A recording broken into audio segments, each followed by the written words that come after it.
It's Elaine.Bayless with Inspire Coaching.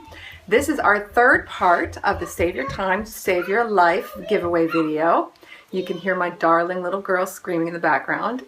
Working from home is awesome. So today we are going to be talking about how every yes is a no, every no is a yes, and what are the 3 questions you must ask about every task. And so this is where we really get into slashing your task list.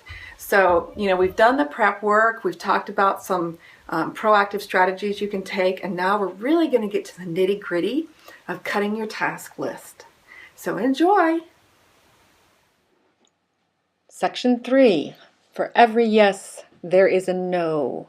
That's what we're going to start with. But this section is all about slashing your task list. Okay? We have done the planning ahead. And now it is time to create time. I love this part. Okay, we've talked about the Covey list. You've put all of your tasks for the day, for the week, into one of 4 lists. You are clear on the distinction between urgent tasks and important tasks. You have done the hard work of thinking, what are your talents, gifts, and passions? You've expressed what's important to you as specific next step actionable items. So you no longer have a priority of having a happy family. You have a priority of having a happy family because we play game nights. We have game nights once a week.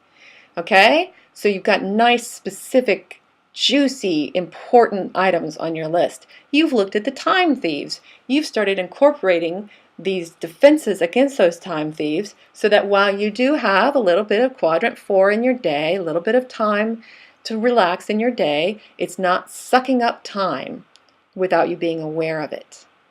Now, it's time to slash your task list, because if you're listening to this, you don't have enough time to do everything you want to do. I get it. This is where I used to live all the time. I would get anxious whenever I had nothing to do because I knew I was forgetting something. So we've got to cut your list. You only have 24 hours a day. I want you to really think about, for every yes, there is a no. Every time you say yes to something, you are saying no to something else. And every time you say no to something, you are saying yes to something else. An example of this, at my church, I was doing a lot of volunteering. In fact, I was only in service with my family one Sunday a month. And I stepped back and said, wait, no, this does not fit with my priority. One of my priorities for family is that we are spiritual together, that we have a spiritual community within our house. And that, for me, that was expressed as being in church together. And again, remember, this is all about me, this is all about you, so I'm not telling you what you should do. So, I dropped a couple of my volunteer activities. I said no to the volunteering so that I could say yes to being a wife and mother in a spiritual community. So you see how that balanced out? I said yes to volunteer things, and what it ended up was I was saying no to my family. And that didn't align with what was important to me. So I said no to the volunteering so I could say yes to my family. And that's ideally how your world goes, right? It's January. Maybe you've made the resolution to work out. That's a yes. It's a great thing. Yes, embrace that. What are you going to say no to? Because you have the same 24 hours now that you did in December. And if you didn't have time to work out in December, where's it going to come from in January? Are you going to give up a TV show? Or maybe you're going to work out while you watch the TV show. Okay? But you've got to think, every time you say yes, what will you say no to? Every time you say no, what will you say yes to? It's a balancing act. And that's why I love the yin and the yang here, because they're part and parcel, they're interconnected. And you're looking for that perfect balance of yes and no. And it's going to change over time. One year you'll say yes to one thing, the next year you'll say no to it. Look at your task list. It's probably too long. Look at what you're saying yes to. And then think about what is being denied. What is not on your task list that you want to be on there?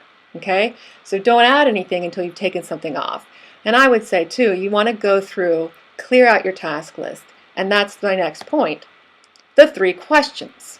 These are the 3 questions you need to ask yourself when you're evaluating all of your tasks. Now, some of this is pre-planning. Once you get a system in place, these are the 3 questions you can ask yourself when you're pressed for time. You've had an emergency, or you had a bad day and you don't feel like doing something. Ask yourself these 3 questions about any task. And the first one is, does it have to be done? I mean, really, does it have to be done?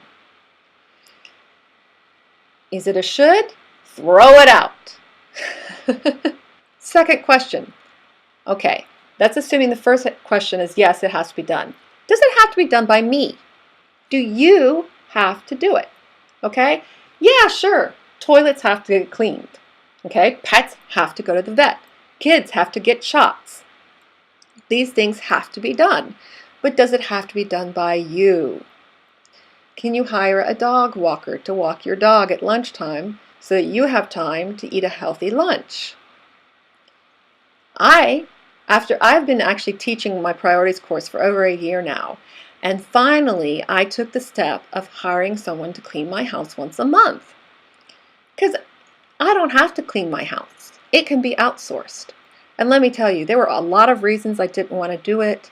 I was like, oh, I hate cleaning, but it's going to cost money, and she's going to touch all my stuff, and she's going to rearrange things. But you know what? I took the plunge, and I love it. I am so excited about it. It is worth every penny that I pay her. And actually, I thought I would hate the fact that she would be gathering up my giant heaps of stuff everywhere, all my clutter, and putting it into stacks. But I love it because then I have a stack. And I'm like, if I can just clean up this one stack, I will have decluttered something. So, really, if it has to be done, does it have to be done by you? If it's not one of your talents, gifts, and passions, I strongly urge you to outsource it. If you can't afford to pay someone, then find a way for your kids to do it, your roommate, your spouse. Do a bartering system. Maybe you can find somebody that you can barter with, So, first question, does it really have to be done? If so, second question, does it have to be done by me? Third question, if it has to be done, and it has to be done by you, how can you link it to what is important? Exercise is a great example of this. Do you have to exercise? Probably. Most of us could stand to have a little more activity in our life. Does it have to be done by you? Heck yeah. You cannot outsource exercising. Wouldn't we love that? I mean, wouldn't you love to just hire somebody to do your working out for you? I mean, that's my next $1 million idea. I'm gonna find a way to do that. But until then, yeah, I have to exercise and I have to do the exercise. So how can I link it to something that is important to me? How can I make it something that I enjoy? The house cleaning example. I hated cleaning my house, but I love entertaining and having people come to my house. So I thought, okay. At the time, I had to clean the house. I had to do it myself. So what I did was I arranged to host a Bible study at my house once a week. And that meant that I had to keep it, I had to keep the regular maintenance going because people were coming to my house weekly. And I didn't mind cleaning the house for that because it was linked to something that was important to me. I enjoy having people come over. So I didn't mind the cleaning because I thought, okay, I'm only cleaning because this is part of having people come over to my house. Exercise. Maybe you can link it to getting outside, walking your dog, going for a walk with your family, walking with a friend. How can you link it to something that's important to you? Find a workout buddy. Maybe do a fundraising 5K, to a cause that you're passionate about. So how can you link it to what is important? We're talking about how to slash your task list, and I want you to sit and think and look at everything that has to be done, everything that's on your list, and think, does it have to be done? Does it have to be done by me? And if so, how can I link it to something that I care about, something that is important to me? And remember, every yes is a no, and every no is a yes. As always, Go to talkwithelaine.com if you have questions or if you'd like to work on a more customized plan. And I can actually take you through, your task list. We can go through the 3 questions, and I would love to do that. I've got time reserved just for you. So talkwithelaine.com. Thanks for watching. This is Elaine Bayless with Inspire Coaching.